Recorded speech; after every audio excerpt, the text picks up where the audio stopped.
Hello there. Good evening, good evening, good evening. Warm welcome to today's discussion. We're going to have a very strong debate on India's natural gas industry and CGD. The topic for today is realizing the city gas and LNG dream in post-COVID India. Thank you all for joining. Thanks to all the panelists and all the people who are joining us as attendees. We already have almost 300 people who have joined, and we are expecting some more. Thank you all for taking time. I am Alokesh Bhattacharya. I am senior editor of the Economic Times, and I am joined by my colleague Suchetna. Hello everyone, I'm Suchetna Ray, Senior Assistant Editor with Economic Times. It's an absolute pleasure to be here, and we're delighted to have some of the most important people from the oil and gas industry today in this panel joining us, the virtual panel I mean. And we also have very senior group of people who have registered to join in this discussion to listen to us. The registrations, as we last checked, stood at 400. And let's have a quick round of introductions. We welcome Mr. Tarun Kapoor, Secretary, Ministry of Oil and Gas, Satpal Garg, Member CNMP and GRB, SM Vaidya, Chairman, Indian Oil Corporation Limited.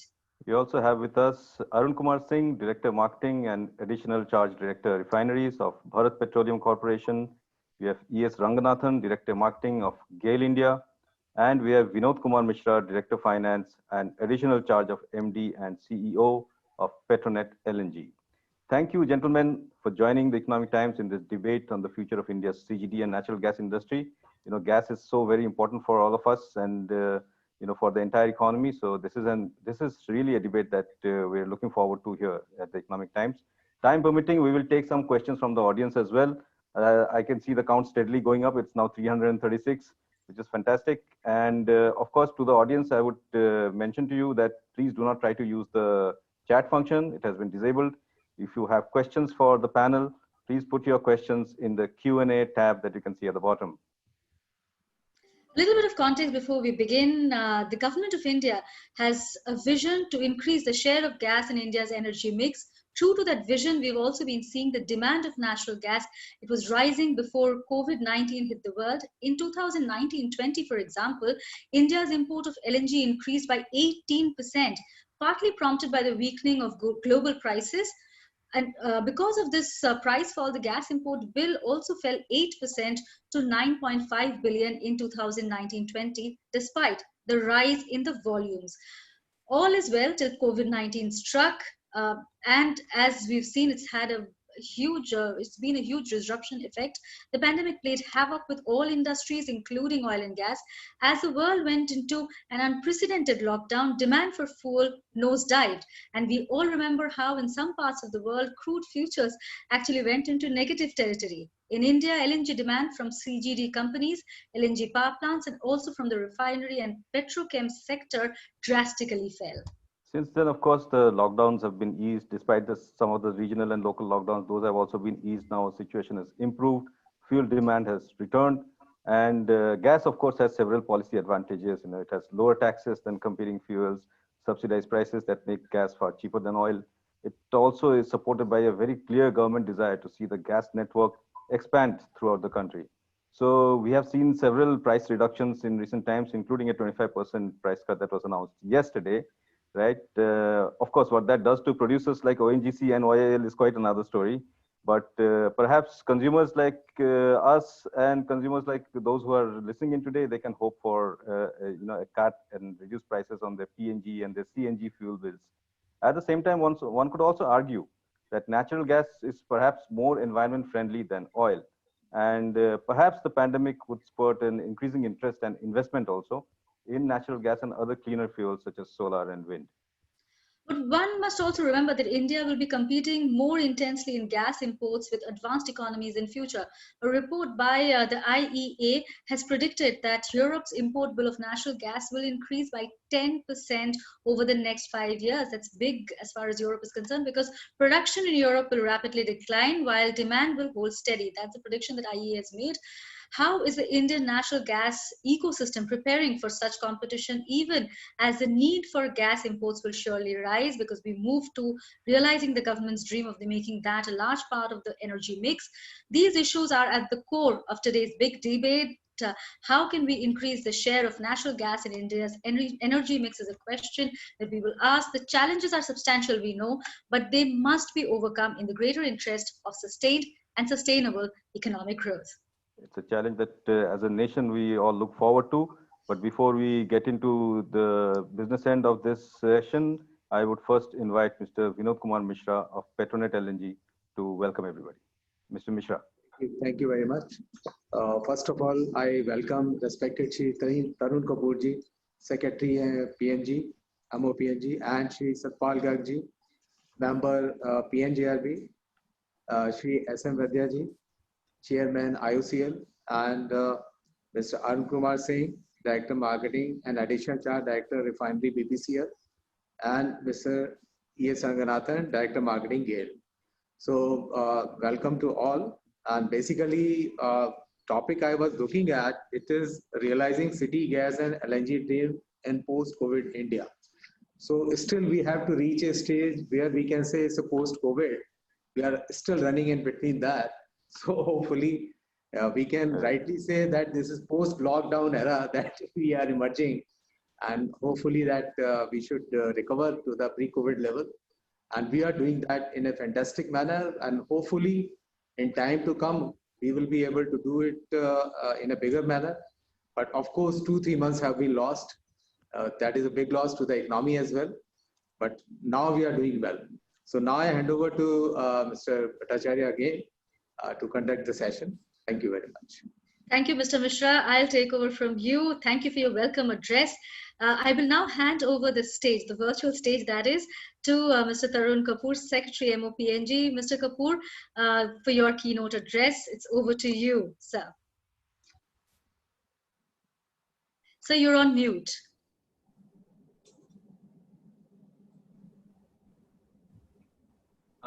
Good evening to all the participants, to all the panelists and all those who are connected and listening to this webinar. And thank you, ET, for organizing this and choosing a topic which is so important today.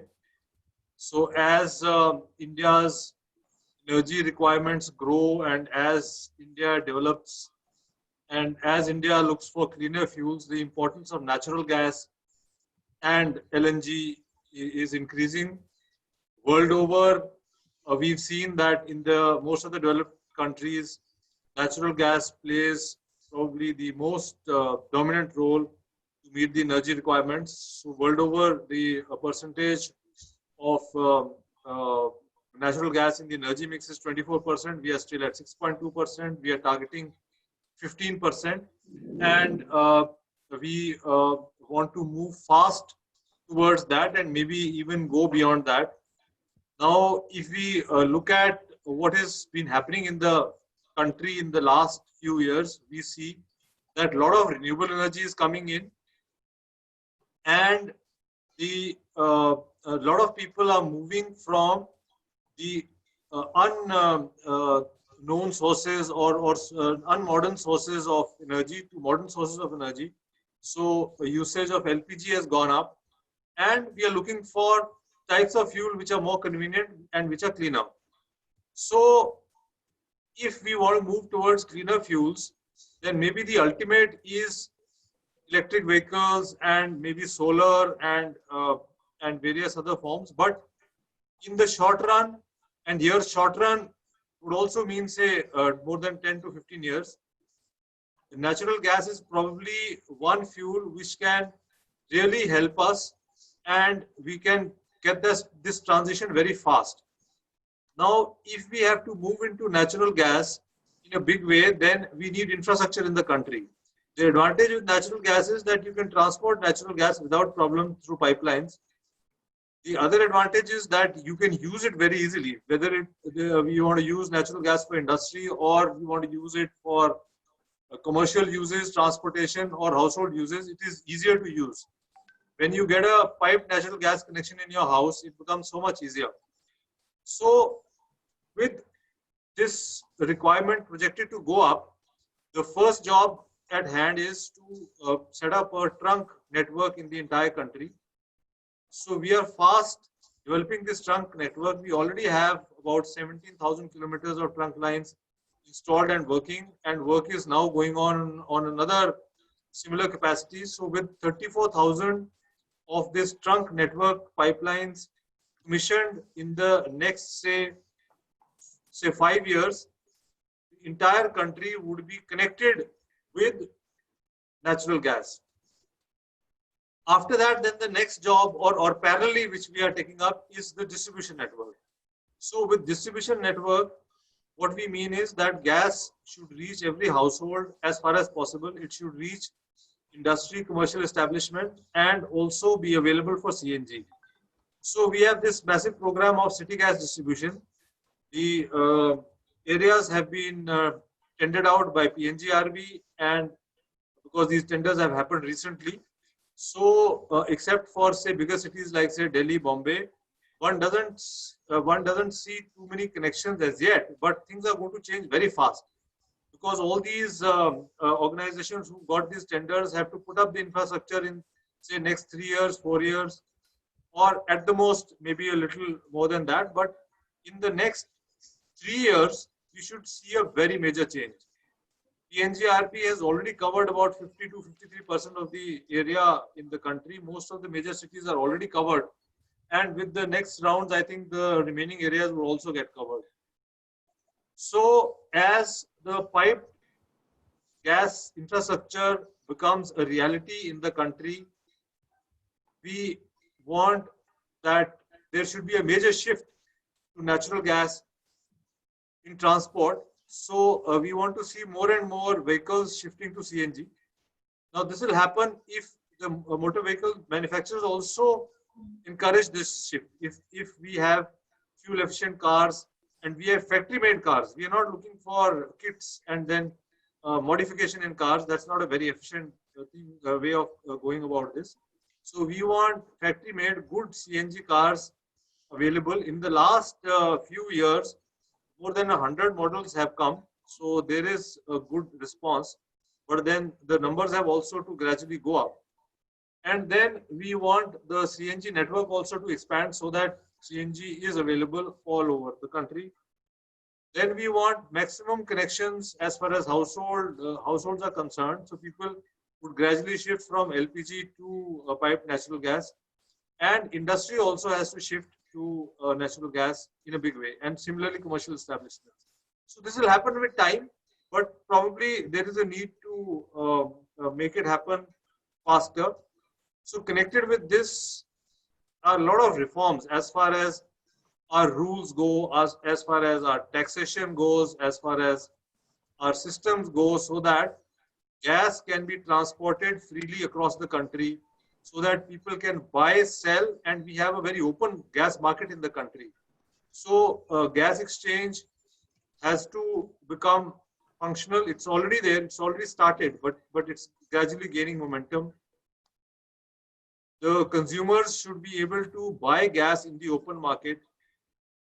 The prices of gas has become very competitive world over, and we are making good use of that. But another encouraging thing is that the domestic production of gas is also likely to go up very substantially in the coming 2 to 3 years.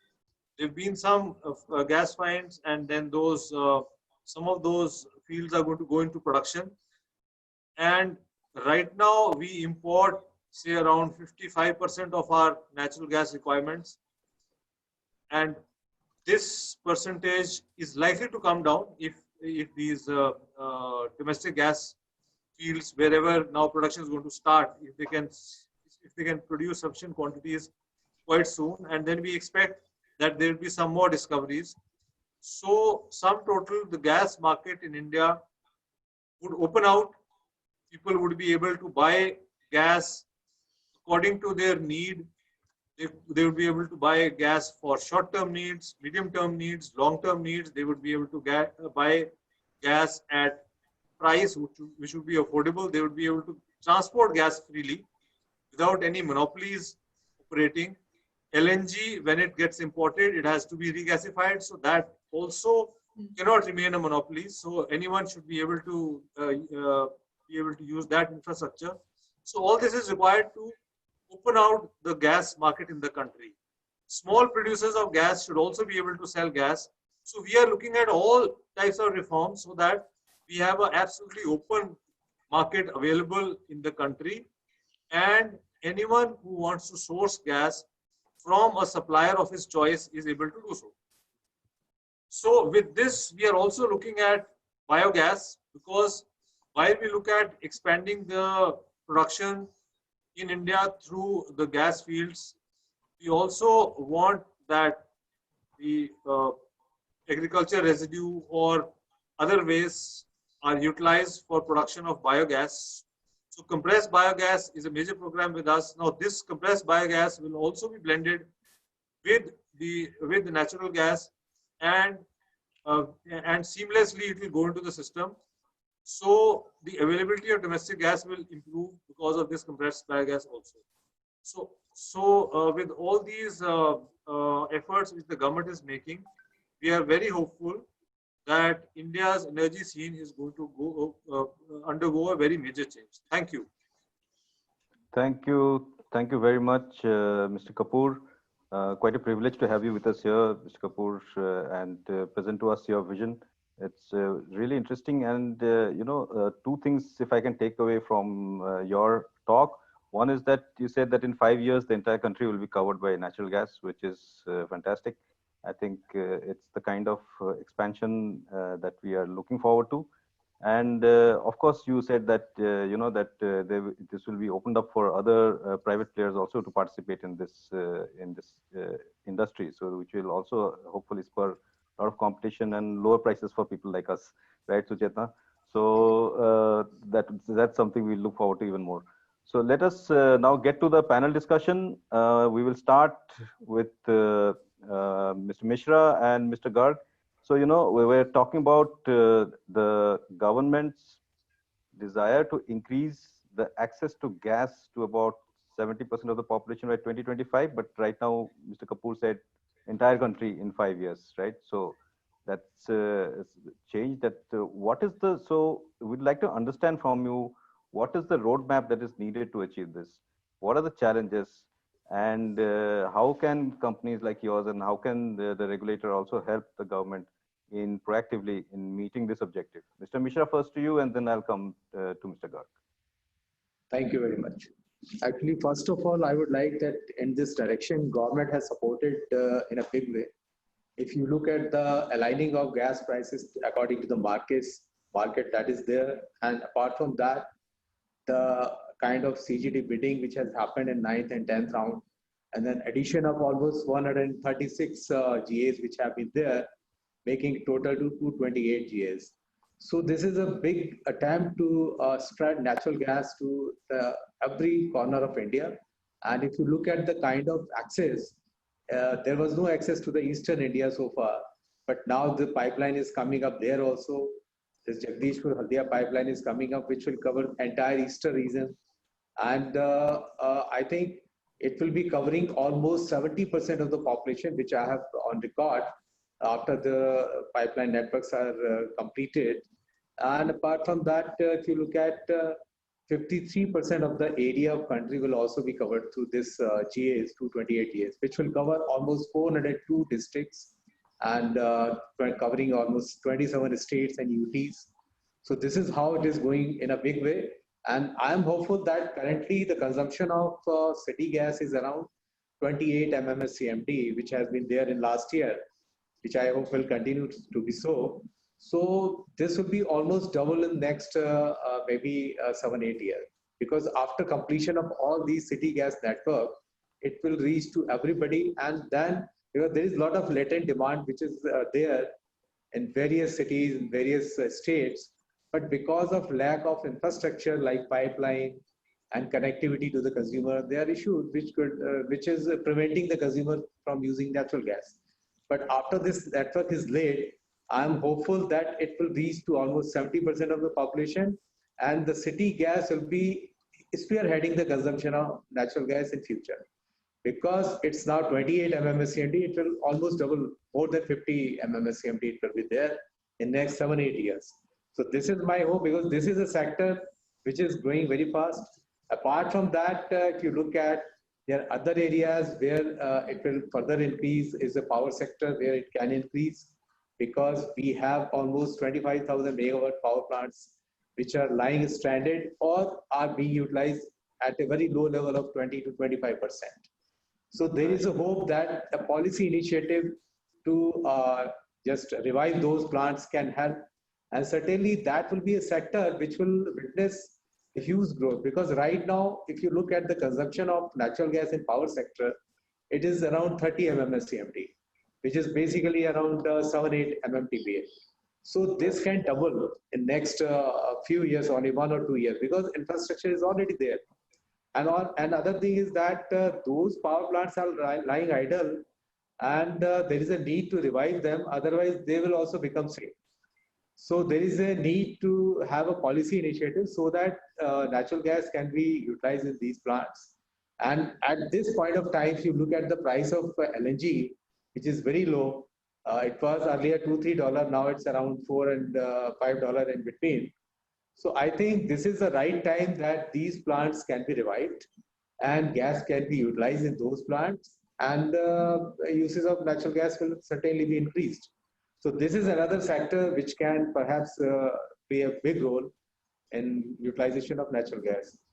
Third one, if you look at from my point of view, is city gas. Another segment which is mostly we are talking about is the LNG segment. Because what we are doing actually, LNG we are invoking in a big way through long haul trucks and interstate buses. We are planning, and in this direction we have taken several initiatives which perhaps will help in this instigating this sector also. It's a new vertical altogether. It's a vertical which has never been tapped so far. So there is an opportunity in this sector because this is going in a big way in other countries, and we can do it. This has a lot of potential and can increase up to 5 to 7 MMPP of consumption of natural gas. So if you look at this sector, it's a very promising sector. We have done a lot of things in this direction. As far as our regulatory initiative is concerned, we have been acting as a catalyst in inclusion of LNG as an automotive fuel in this central motor vehicle rules, and also inclusion of LNG dispensing station in SMPV rules by PESO. So these have been our initiative, and otherwise also PNGRB has recently clarified that anyone can set up LNG station anywhere in India, even if it is not an authorized entity for that GA. So this is a very clarification, very good for people because anybody can set up LNG station. So this will further pave the way for installation of LNG station across the India along highways. And this has environmental benefits and also saving in terms of fuel cost. 20 to 25% saving is there. So we are, of course, doing all efforts to instigate this sector. Thank you, Mr. Thank you, Mishra. Mr. In fact, we'll Mishra. come back to you. And just to go to Mr. Garg, because Mr. Mishra was also talking about how PNGRB is also stimulating the market. So, Mr. Garg, what is your view on how we can increase the access to gas, and what's the roadmap? What are the challenges? What are the plans that PNGRB has to stimulate this industry? Thank you very much. First of all, these 9th and 10th CGD bidding rounds, they have changed the total scenario of city gas distribution in India. So as of today, we have 230 geographical areas covering more than 400 districts of India.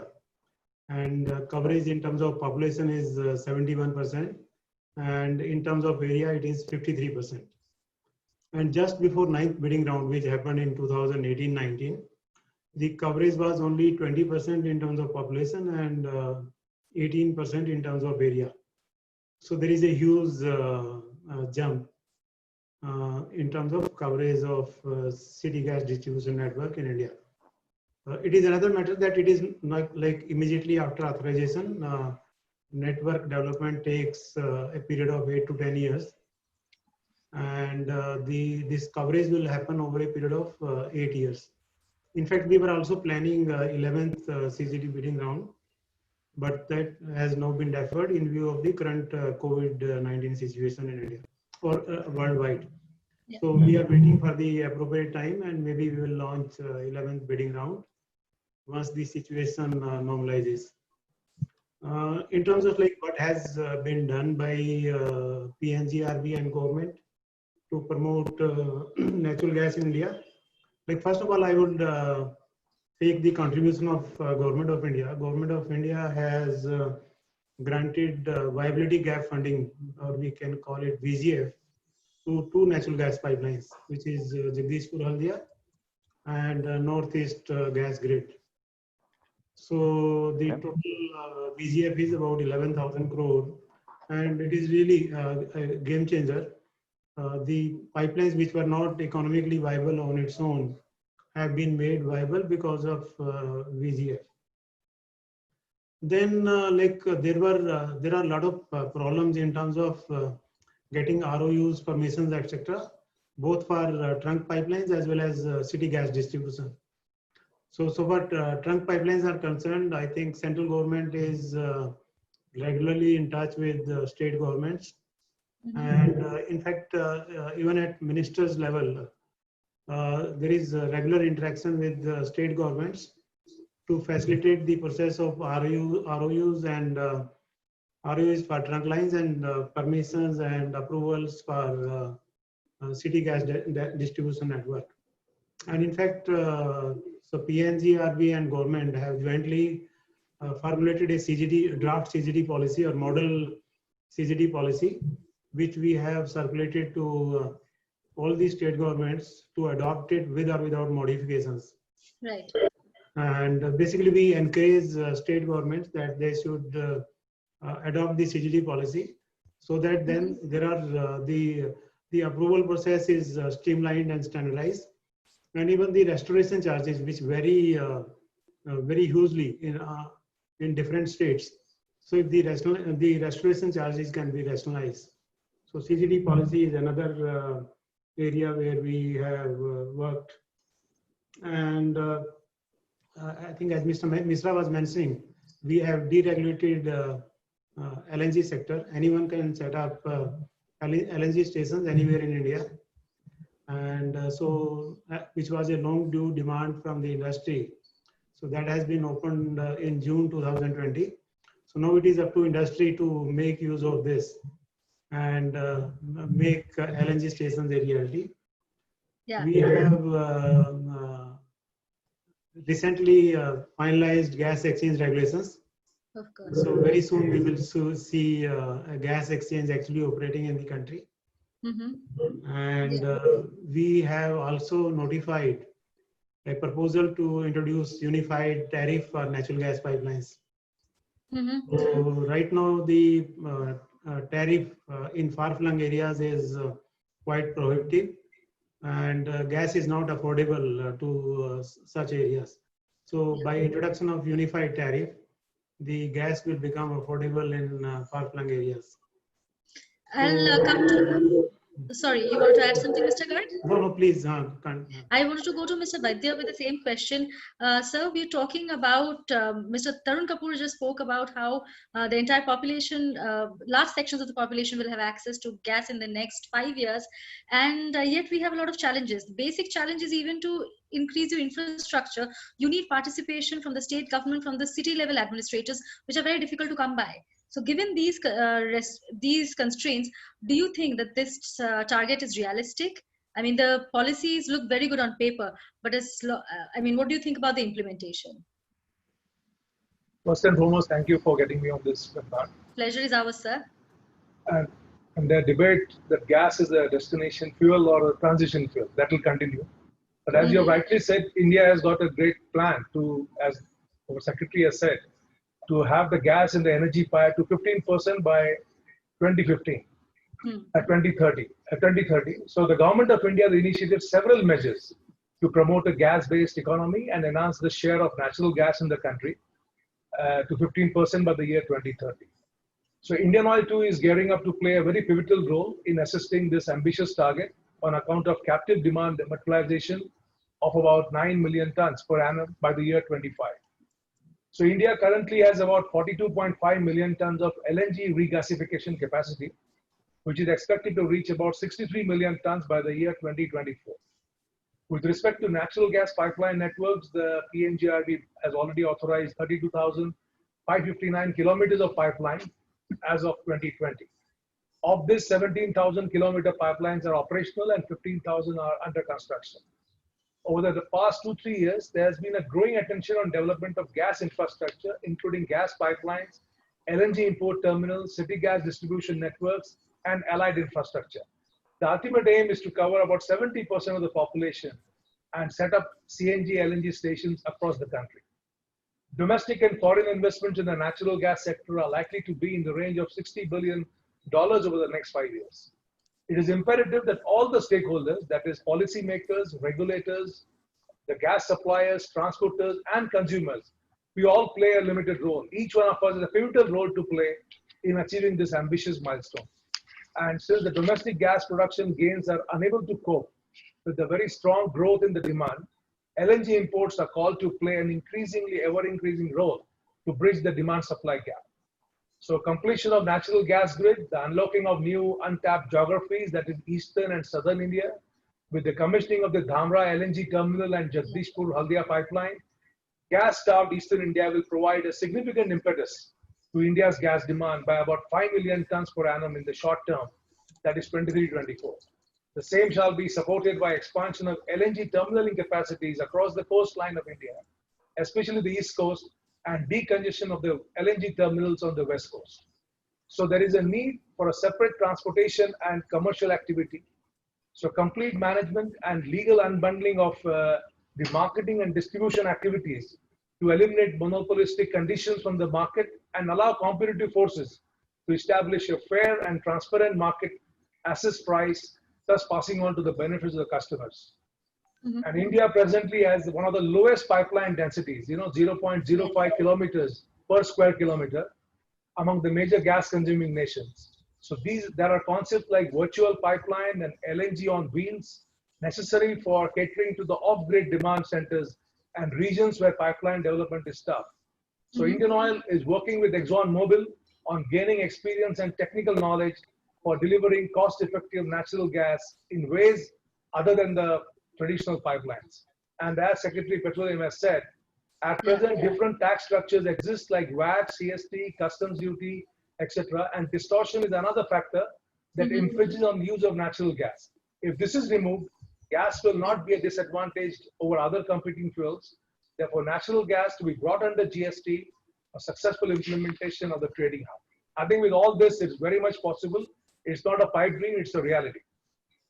Thank you so much, Mr. Vaidya. I'll go to Suchetna, just 1 second. Mr. Vaidya, given the fact that you are also, welcoming the fact that there will be more participation and we will cease to be a monopoly or / oligopoly, in this area. Would you also welcome competition, because it would mean also competition for you? Do you think the pie is big enough for others to come in from the private sector? Oh, absolutely. See, today the per capita energy consumption in India is just 1/3 of the global average. So this country is hungry for energy. As our Prime Minister says, the energy accessibility is one of the main issues in the country. So there is space for everyone. I think we all have we all can grow, we all can thrive in this, and competition will only bring out the best in us. So we are welcome for that. Thank you. Sorry, Suchetna. No, I was taking the question to Mr. Ranganathan. I want to ask you the question that Alokesh asked Mr. Vaidya. That is, COVID has shown that that there has been a major speed bump to the demand of energy that India was projecting. Given that, and given India's vision of an aggressive expansion of the gas market, where do you see your business going? Do you see demand picking up? When do you see demand picking up? You're on mute. So you're on mute.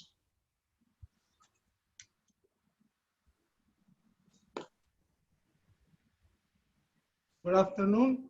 Good afternoon. Yes. You see, COVID saw a complete crash of demand in the first 2 weeks. But of course, it has slowly picked up. And as far as the bulk gas consumption is concerned, it came back by, within that quarter, it came back to 85%. And by September, we have seen gas consumption coming back to pre-COVID levels. So that shows a distinct, picking up of demand.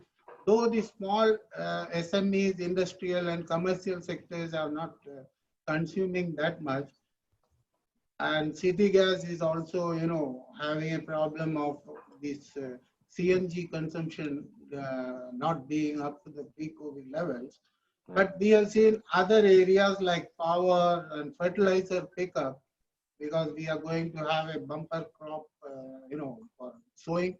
So fertilizer is required and people are at home and power demand has also picked up. So the gas has come back. Even you can see that the liquid fuel also, petrol, diesel also, the demand has come back more or less to the pre-COVID level.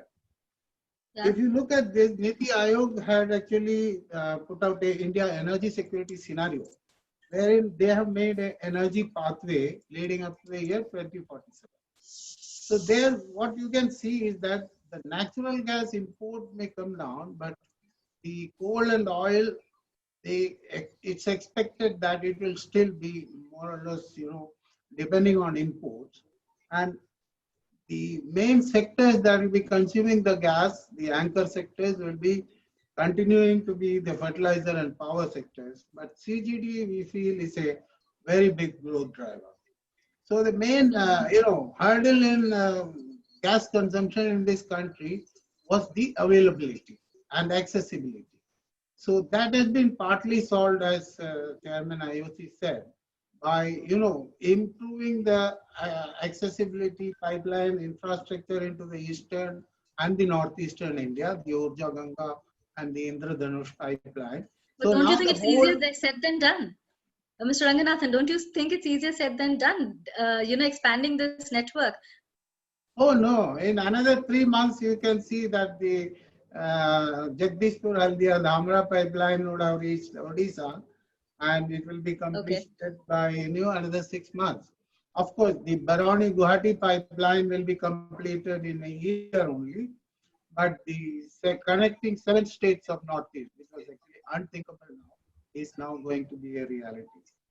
So that will come. So the people will be having accessibility, and the city gas thing, the 9th and 10th round has brought to 70% of the population. Now we will have, with the 11th round, I think most of the GAs, all 700 districts in the country may come under authorization for city gas distribution. So the transportation sector, the domestic PNG, small industry, commercial sector, all will be having access to gas. And we expect that that will be a tremendous boost to the gas consumption. Right. I'll come to Mr. Singh. Sir, how does this, I'd say aggressive is perhaps the adjective I'd use, how does this aggressive gas vision of India sit with your business strategy? This strategy is now, good evening to all of you first, and to all your participants. And we are transiting through a golden era of time where too many plates are rotating too fast, and the debate about fossil fuel versus renewable is a separate topic altogether. But among fossil fuel, darling fuel will continue to be gas for time to come. That all of us are conscious of. So, but the 3 main challenges are, I think there are a lot of tailwind to gas. In terms of economic framework, if you see, the biggest hindrance was that it was a very asset heavy or capital heavy business. And you had to commit long term, and you could be wiped out, or it could be because if something goes wrong. But now if you see spot volumes are becoming more and more gradually, and therefore market is becoming liquid more and more. And therefore you don't have to take a long call or a very heavy capex call. Maybe you can distribute the risk, and that's what is happening. So gas has got a very nice economic framework now moving in its favor. Regulatory framework, I think central government and PNGRB has done a wonderful job of whatever is there. But yes, we have challenges because we have 37 GAs, 17 we are handling directly, and 20 with JV. We know that what kind of pain we have in regulatory framework when it comes to implementing CGD network. in terms of when you go to state government or municipal corporation and all that. So those all the pain points continue, but that is part of the game. And I'm sure with PNGRB issues directive and advisory from time to time to state governments and municipal bodies because they also probably think that all oil and gas, anything that coming to them is a big taxation opportunity, and creates a hell of an issue for even pipeline laying and all that. So, but that is part of the game. But third thing which I feel that is very, very important is taxation. And taxation is not being in GST, this product, is also a hindrance because double taxation comes. Because double taxation comes so heavy, and when it comes particularly compete with other fuel, today it is liquid fossil fuels are MSHST are heavily taxed. So you have some tax incentive arbitrage in which you are playing. But tomorrow, if both taxation becomes equal, then gas also will face competition from oil side. That we should not forget. If you make the taxation equal of per energy value, the delta will be only 20-25%, not more than that. So what I'm trying to say that it is India, fortunately for us, we are in an economy which is bound to grow. We have no choice but to grow. And if we continue to grow, which we will, there is everything will get subsumed. Even some errors will get subsumed. So if you commit some blunder in anywhere here and there, the growth will, make sure that oil and gas and renewable put together, a combined basket remains very stable and firm. Only thing I wanted to say, in addition to this, that we want to see gas big. It is in country's interest. It is in oil companies' interest.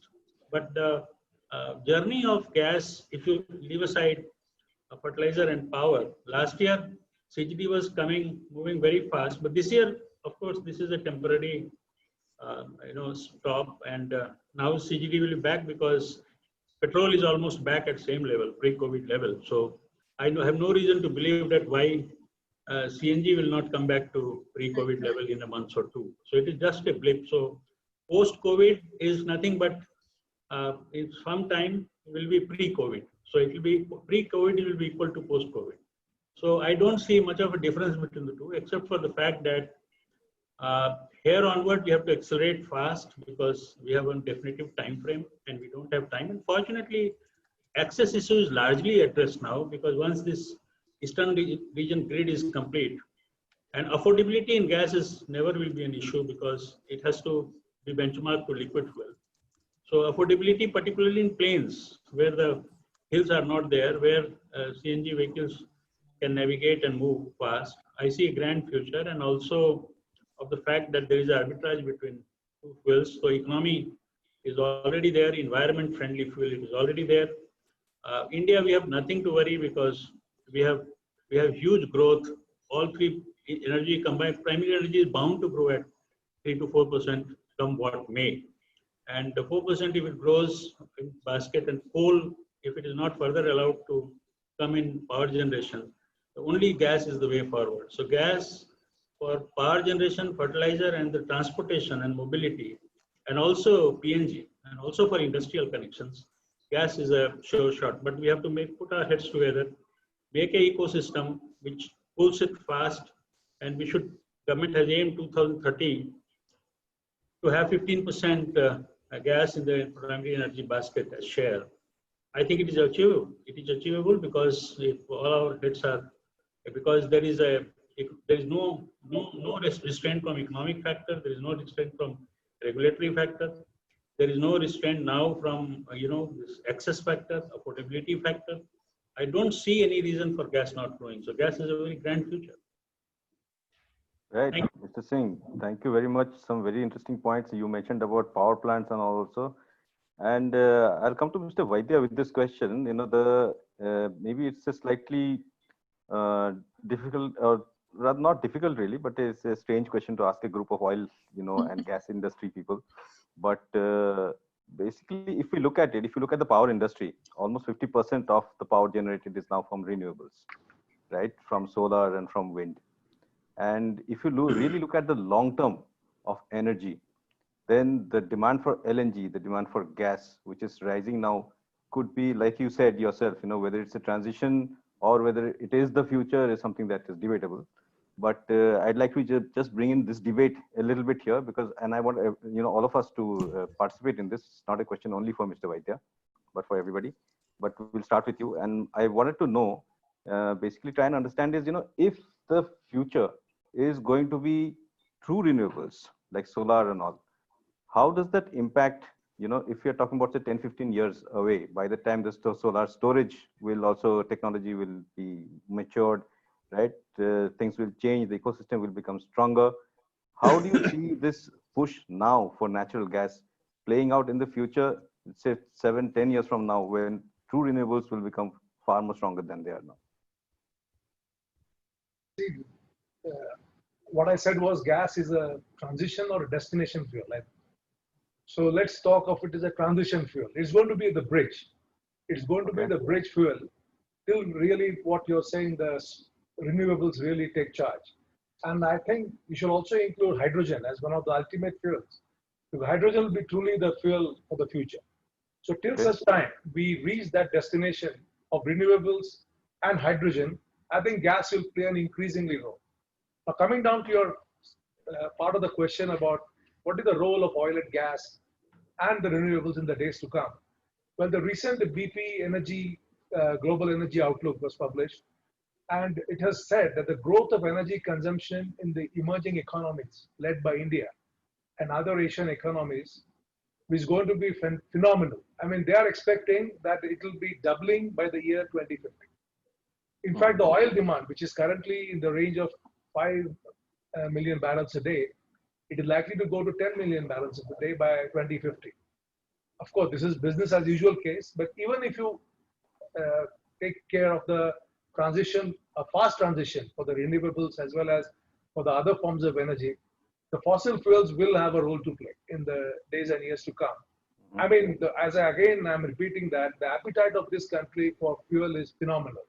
So it will be a bouquet of energy options which will be available in the country, and each one will have its own role to play based on the economics. So how well each of them is positioned in terms of the economics will decide how the customers are going to accept those types of energies. But then there is a space for everybody to be there. But just one small supplementary, which is, what does that do to your long-term business strategy? Long-term business strategy, I mean, one of the areas where we are increasingly investing now is gas. It's a very deliberate area where we are investing. And also to take care of the volatility of the oil scenario, we're also investing heavily in petrochemicals. Because as you must have seen, that the oil cracks presently are absolutely killing for the refiners. The diesel is just about $1 a barrel, and MS is about $3 to $4 a barrel. It used to be in the good old days, which was not very far, about $15 or $12 a barrel, double-digit cracks. Now it is coming down to this level.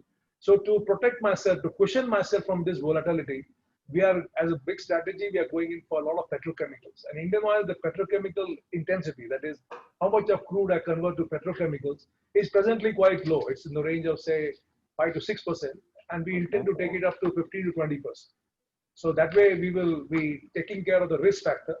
And hydrogen, we are really we have a world-class R&D center in Faridabad, and we are doing a lot of research in hydrogen. And I'm sure that in the coming days, we will be coming out with some very good plans for moving up in this hydrogen sphere.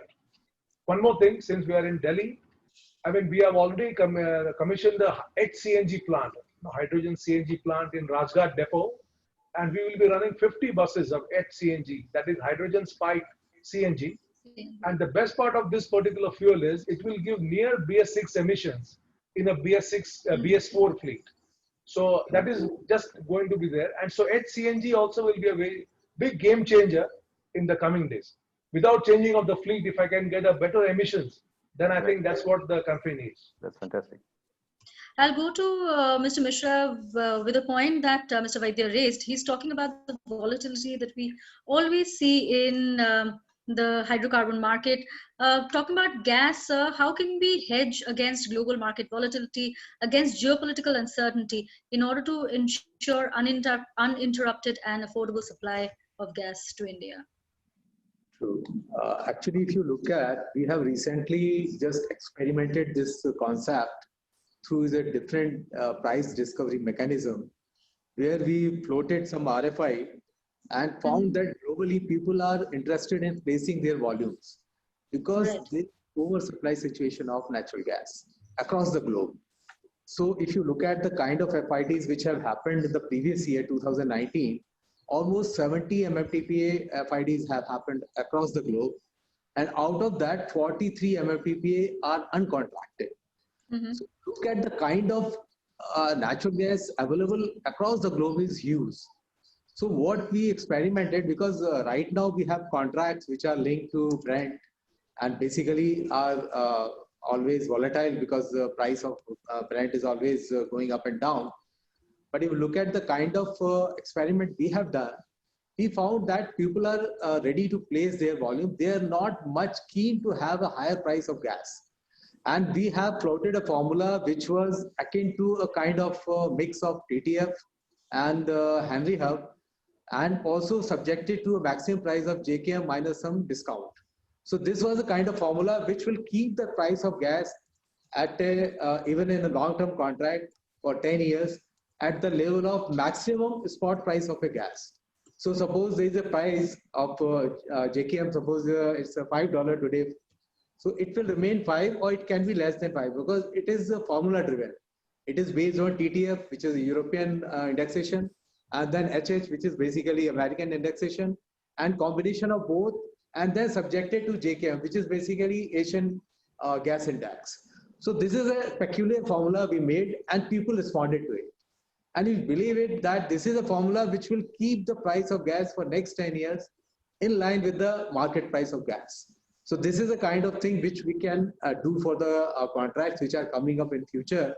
And we are of course doing that because long-term contract has to be there. Short-term requirement can be met from spot prices of spot gas, but it cannot be for the long-term requirement. Fertilizer need this long-term contract, power need long-term contract. So all these need long-term contracts, so we need them. But at the same time, there is a big gap between spot prices and long-term price. So that has to be seen how we can do that. As you have rightly said, that it's a volatile, true. But we can hedge like this if we have contracts which are basically restricted to spot price of a gas. So this is one way. Another way, which if suppose we have all the contracts in place right now, so how to deal with them? So we have RasGas contract with us, we have ExxonMobil contract, and other contracts GAIL is having. So we can hedge against them through some market hedging practices which are being followed by people. So what people are doing nowadays, customers are hedging their contracts against a fixed price of gas. So this can be done, and we have counterparties which are providing this kind of mechanism where we can hedge a price. Suppose today it is very low, $2-3. We can hedge it, and accordingly we can ensure that at least for the next 6 months or 1 year, we can have a price which is at this price, and any differential if it is going up will be borne by the counterparties. So this kind of mechanism is there, which is available in the market. But long-term contract, if you see in our case, was entered in 2004. So it cannot be changed in a day. And if you look at the kind of volatility which is there are several geopolitical issues are there. If you look at, because OPEC plus are reducing the production of oil, then plus inventory level is lower or higher, it is impacting crude. Whereas natural gas is available in abundance. It's already established that it is determined by the demand supply fundamentals. But because oil is affected by geopolitical issues, gas is also affected because it is linked to crude oil. So what I feel that in future contracts will be only based on gas price index, which is available across the globe. So this is one thing, but at the same time, we have already some contracts, so we have to manage them. So I think these kind of practices like hedging against all those prices, which are basically Henry Hub, or it may be crude link, if we can hedge against them, then certainly to some extent we can reduce the cost of gas, and customer can be assured that he will get a fixed price at least for a fixed period. You also would have, would you have escape clauses in some of these long-term contracts? Like you said, signed the last long-term contract in 2004. Since then, the prices have changed dramatically, right? It's been like 16 years now. So are you able to renegotiate those contracts in the middle if the prices suddenly drop in the global market and you are ending up paying far more than what the global price currently is? Yeah, actually, this is true. This is not there. So these contracts are very rigid contracts. So what we have done, I'm telling you the story. We have done this. We have done 2015 when we tried to negotiate and we succeeded. And we saved around 12,000 crore in terms of negotiation to the country. Great. Because what happened, they were not ready to do it. But ultimately we tried and got it done. But again, the prices are not aligned with the market prices. If you look at right now, long-term prices are still higher than spot prices. So there is a need again. So we are following up with our supplier that we should, they should do something, and we will try that it should be aligned with the spot market prices so that consumers get the best price which is available in the spot market. Can the regulator intervene here, wherein he can protect your contractual obligations and at the same time ensure that this price differential does not impact your revenue too much? Mr. Garg, yeah. Yeah, okay. No, so where regulatory is concerned, we don't see a role in this, but in terms of pure commercial terms, so renegotiation of contracts is a very double-edged sword. So Exactly. if you are trying to it could renegotiate work against you contracts, also on times. so Yeah. you are seeing that you are not a reliable counterparty. Yeah. So that is one risk. And on the other hand, like Mr. Misra is mentioning, the amount involved is huge, 12,000 crore. So in that sense, and the prices have changed so much that it is really difficult to carry on with the contracts which are very heavy in terms of price differential. So, but I can, instead of talking from an organization point of view, from country point of view, I can say, but we can do from country point of view in terms of hedging. I think one is that we should have a very judicious mix of long-term and short-term or spot market contracts. So I think right now India is heavy on long-term contracts in terms of LNG, and these spot contracts are being spot cargoes are being taken by different companies on at different times. Right. So, but I think perhaps we can have a 70-30 mix in terms of long-term, short-term. So that will give a better hedging strategy for the country. And then we can build strategic reserves. Like we have strategic reserves of crude oil. And there is a news item that India saved about 5,000 crore by filling those strategic reserves when oil price was in the range of $20 as against the current price of $40. So similarly, I think, but right now there is no gas storage other than the in the LNG terminals. Yeah. So we can also think of creating gas storage. And there are another risk area, I think, which is there is like GAIL has these LNG contracts with US, and so they are not hedged in terms of like sometimes there are back-to-back contracts. So you have a purchase contract, and on the other hand you have sales contract. But the GAIL's LNG contracts, they are not back-to-back, and that is a big risk which GAIL is carrying. So I think so far marketing companies are concerned, if they can do back-to-back contracting, that will be helpful for them. Okay, let's go to a marketing company, Mr. Singh from BPCL. Tell us what you think of Mr. Garg's suggestion. I think back-to-back world is over to my mind. You know, those kind of scenario planning and all that 10-year, 15-year view, that world we have left behind. I'll be very blunt about it. And there is nothing called now very, very long-term view of the future, particularly in the space of energy. And everybody, if shares the same thinking, then everybody will look for short-term. At best, one have a bandwidth or financial depth to commit some short-term. So anybody looking for long-term, I'm under confidentiality, so I can't quote one contract that we are owner of the LNG asset in Mozambique, and we know what is going on. Okay, so particularly the era of long-term barring Japan, Korea, that also now is failing now. Is coming to now gradually falling every year by 7 to 8%. So virtually, I see gas becoming like oil that you decide today, you buy tomorrow. Okay. So we come to actually, we have got about 120 questions from the audience of 438 people, which is fantastic. And let's continue the discussion till morning. What do you say? Gentlemen, we can take I'll all take a these question. questions. But With your permission, I'll take a question from the audience. Yes. In fact, there was a question from Mr. Ranganathan of GAIL, which I'm trying to find now. Yeah. Okay. So have you found the question? No, I have a question for Mr. Vaidya and for everybody else. Actually, the question is that there are two major demands. One from the consumer that natural gas should be brought under the ambit of GST, and the other is if you have to really open up the sector for private participation, there needs to be deregulation of control over gas pricing. So when do you see that happening? Keeping in mind we have a very aggressive vision as far as gas adoption in the country is concerned. Mr. Vaidya? I'm with the person who asked the question. Yes, gas needs to be brought under GST.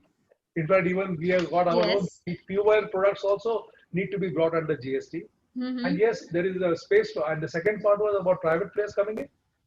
Yes, and deregulation. Absolutely. I mean, that will really, because as I am again and again telling that the requirement is so big that unless the deregulation happens, unless more and more players come in, we'll be unable to fulfill our target of 15% of gas in the overall energy pie. So yes, simplifying the tax structure, getting it under the ambit of GST, and then deregulation. Yes, that is the. But we all know how deregulation of oil, of petrol and diesel went, right? It did not help me in cutting my bills for when I buy petrol. It just the government just kept adding its taxes, and it didn't help you also. So I'm not the guy to answer that question. I just asked. Sorry. Okay, I found the question from Mr. Ranganathan. So there's a question from the audience for Mr. Ranganathan who says that when the schedule and cost of pipeline laying is exceeding the budgeted cost, how can gas transportation cost be made end user friendly?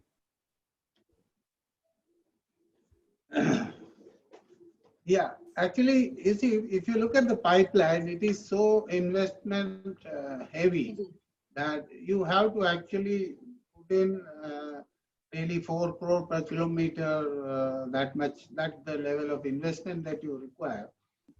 And then, of course, we have our own views and blends on the tariff fixation in the sense that tariff is fixed considering maximum usage of the pipeline. So anything less than 75% of capacity utilization actually reduces the return of the investor.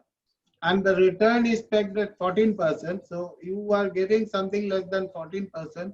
So it's not a very attractive field for investment, which we have found. A lot of private parties have actually withdrawn from the pipeline field. So it is the government companies who are actually persisting with laying of pipelines and all. And the, tariff is fixed considering that a pipeline will run at 75%, and that's the bare minimum that can be given.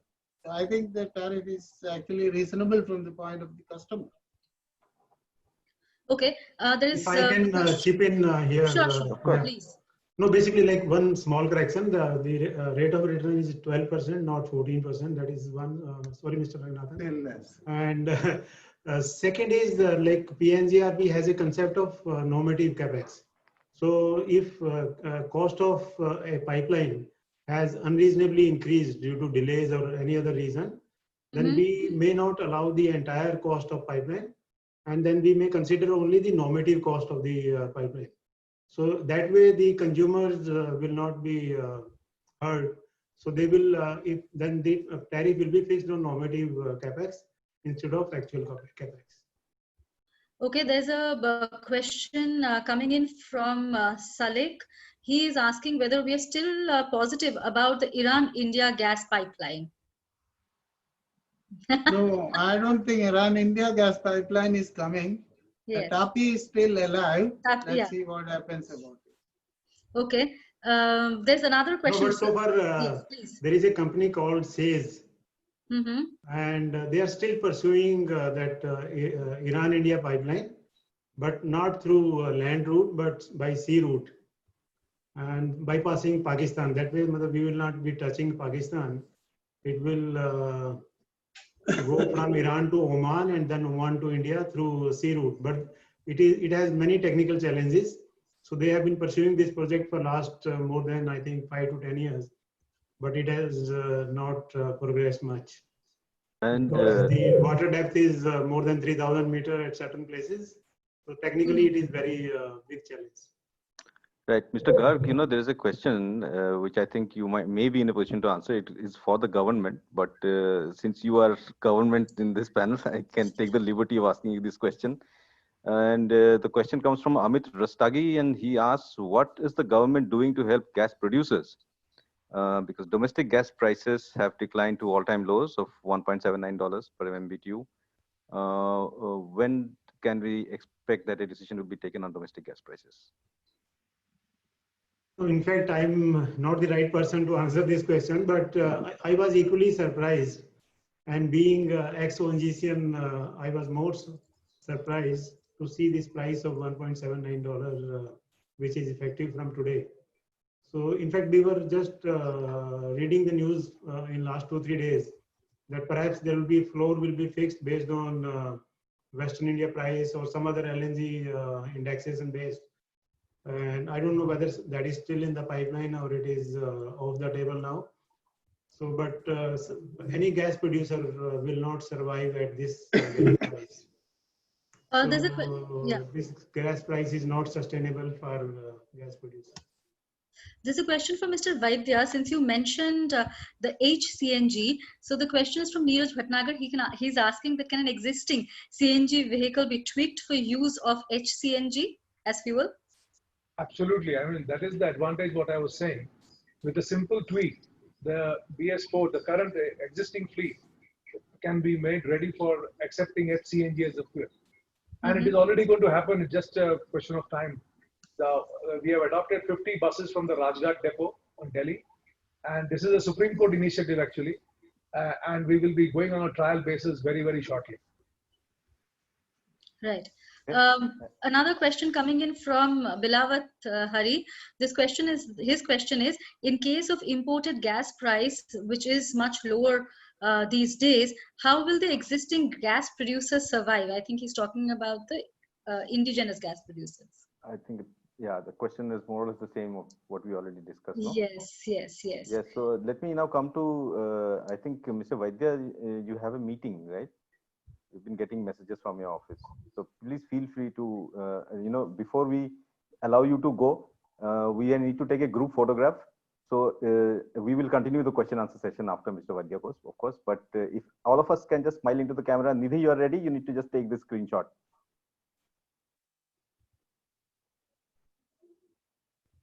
Let us know when you are done. Oh, power cut in my office. What a bad timing. Okay, Nidhi is done with the photograph. There's a question from Mr. Vaidya. I think we don't want to let you go, but please take this last question before you leave. Yes, in the sustainability scenario, I think what he's trying to ask is, in this push for sustainability, the oil demand, the growth in it is going to be stagnant by 2030. So what is your strategy around that? Oil demand stagnant by 2030. Yes, and he's also, this is from Shakti Kumar Pandey, he's also saying that there's a report where the report is saying that the peak demand for oil has actually already passed. Actually, you're right. There is a report that the peak demand has passed, but that is probably the global peak demand. Please understand. Yeah. Each geography will have its own peak demand. Like the OECD countries or the US, they are in the stagnation in the primary energy, or there is a negative growth in the primary energy. So we don't fall in that category, our subcontinent. So the peak demand for oil, at least in India, has not gone past. It's there in the future.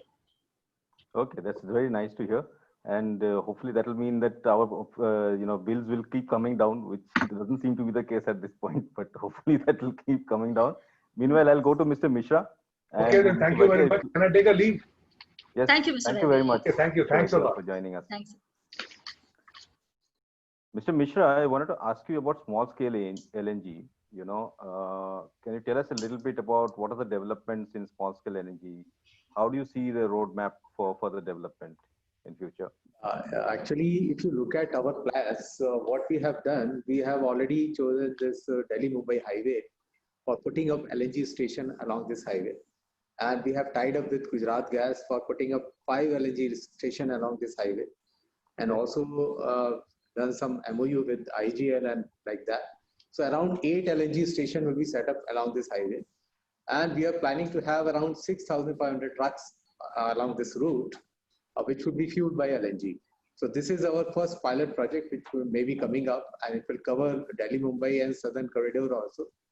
And in second phase, what we are planning to cover Golden Quadrilateral and East-West and North-South corridor also. Thereby, we can have more LNG stations along the way. But it's not that we are putting up all these LNG stations. We have already given an ad in the paper also that we want to partner with the CGD entities and OMCs and other people who want to come in this particular vertical, because we are simply invoking the vertical so that other people can participate and take the benefit out of it. Because we are not going to be in the B2C business. We want to retain in this B2B business only.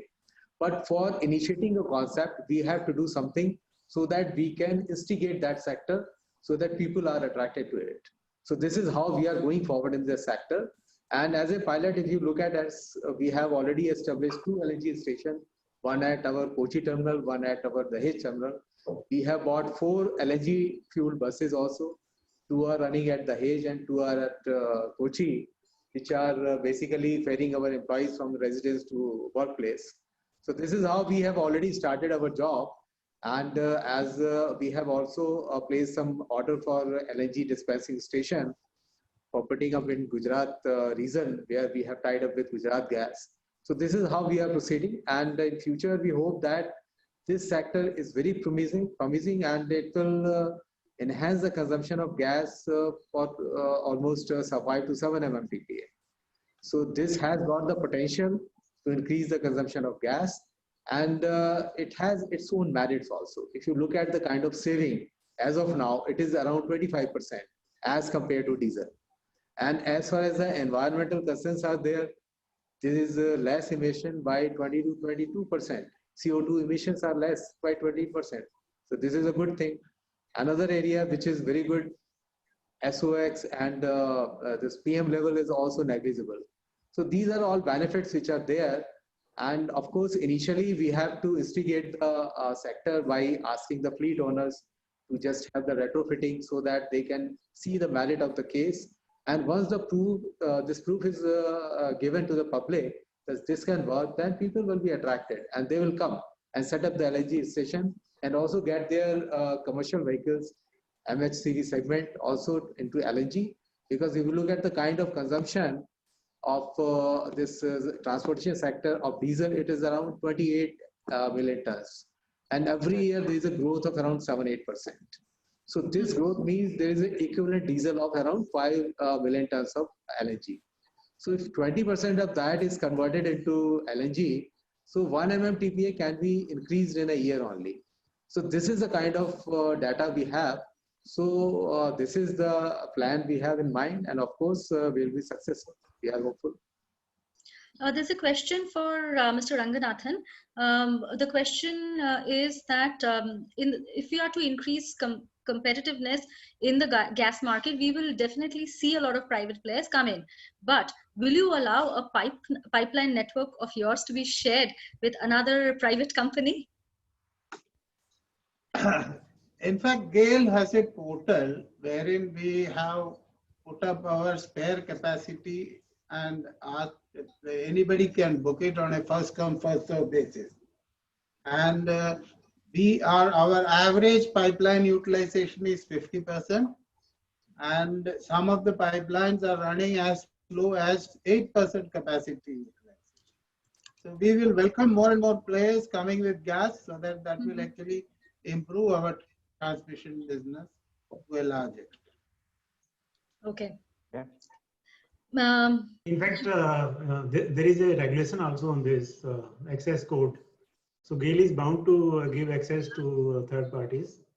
Yes. So it is a regulatory requirement, not only that because the utilization is only 50%, but otherwise also regulate as per regulation, they are supposed to allow third party access. Right, and there is one question that has come in, and from Brahmdatt Tiwari. I would like to ask that question to the full panel. Whoever has views on it, but I'll start with Mr. Singh of BPCL. Basically, the question is that there is this also from the government side. There is a major push towards electric vehicles, right? And the electric vehicle ecosystem is being built. It will take some time, but at some point or the other, the electric vehicles will become a very strong part of our economy. And so how does this panel see, how do you, Mr. Singh, see the growth in electric vehicles vis-a-vis the consumption of natural gas and the CGD industry? So, electric vehicle, as we see, because as of now, the capex plus opex put together again depends on what fuel economics ultimately pricing becomes. So one is economic side, but second side, assuming that power generation is mostly renewable and which is of course now becoming cheaper and cheaper. So you're right that electric mobility will see growth in times to come. But one thing is also true that wherever there is a densely populated and well-off urban agglomerates, we see it coming there first. And then maybe short distance travel and all that will be the first, like the way CNG came. In fact, same path it will take, to my mind, that it will first be a car of city, then maybe maximum to periphery distance and all that. So this, we in our scheme of things, we think that yes, it will come. It will start and maybe it will become a number to take note of somewhere around 25 to 27. There the number will be something that oil industry will have to take note of. But in terms of growth, as I told you, if we assume that primary energy basket of country grows by 3 to 4%, and assume that coal will be on decline because of environmental constraints. Right. So ultimately, oil and gas basket plus renewable put together will grow at 6 to 7%. So we won't foresee this 7% will give room for electric. So that is one part, is that we don't see it as something that is a major disruptor to oil companies. But what we see is definitely here onward, we'll have to take note of. And fortunately for us, those companies which are very strong urban presence, because of we are in the business of mobility for last 70 to 100 years. So our business is mobility, and electric car is also a mobility business. So we will fit in. I can assure you, we can fit in those who are having. All we need to have is, and now oil industry has roughly 74,000 premise on the road. So these outlets only will come some way or the other, will come in some form or the other to serve that sector as well. So it is basically, we have to see, but for 5-6 years, low growth, but after that, yes, in planning, we have to factor in that. I want to ask a question to Mr. Ranganathan. So this is a question, we're getting a hint of it from people who are listening in also, that CGD infrastructure, including transmission and distribution, continues to be a major hurdle, in unlocking India's gas demand potential. So what has been your strategy to push that through? Mr. Ranganathan. Yeah, CGD can grow when gas reaches to that geographical area. So GAIL actually works on both sides of the supply side, in the sense that we are onto the transmission, bulk transmission of gas also, So our network is now 11,500 kilometers, and we are building another 5,000 kilometers in the next 4 to 5 years. So that means that we are in the side where we make city gas available at the, every city gas station in the country. Second thing is GAIL has also have, through its joint ventures as well as its subsidiary, entered into the city gas business. We are actually part of 61 geographical areas, and so that's roughly 25% of the geographical areas which has been built out to 30. So we are there also, and then we are also going to bid for more when the 11th round comes. So that way we will keep our market share more than 25%. And our accumulated experience over the years, 20, 21 years in city gas will stand us in good stead in expanding fast in the geographical areas that we are. Okay. Okay, thank you. And we are almost out of time, but there is one very interesting question that I want to ask Mr. Mishra. The question has come from Suresh Chandra Sharma, and he says that LNG imports have reached 60% of net gas demand in the country. If we need India to become a gas-based economy with 15% share of gas in energy, natural gas supplies have to grow at 13% by 2030.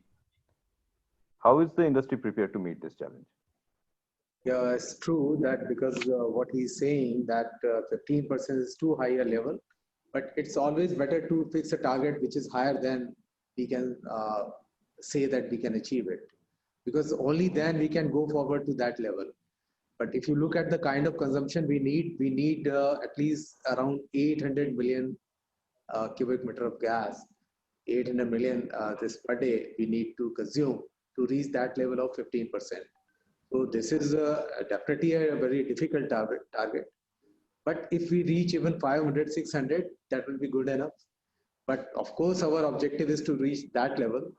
And if you look at the kind of prices which are available in the international market right now, this is going to continue at least for 3-4 years like this. So it will be in the range of $3 to $6 in between. And if that kind of pricing, I think we can import also and increase the consumption to that level.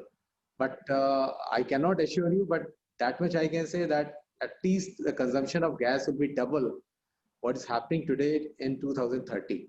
So right now we are consuming almost 43.5 MMTP of gas.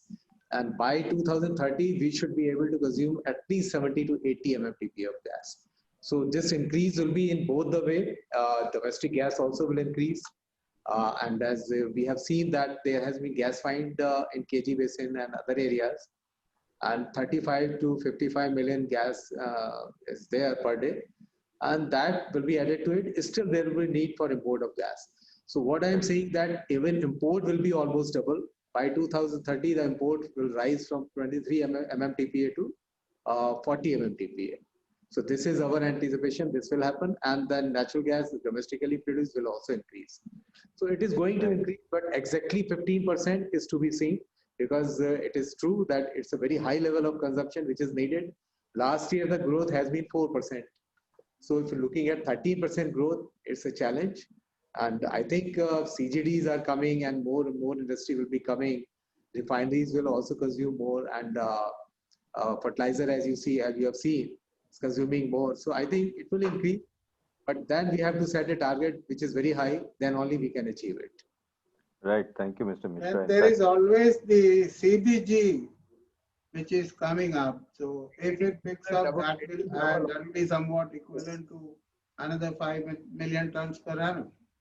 Yes, yes. If this small scale LNG comes up, then certainly it can reach to that level, because this will definitely have the potential of around 7 to 9 MMTP of consumption, which is not there right now in the market. But of course, this will happen only at the cost of diesel.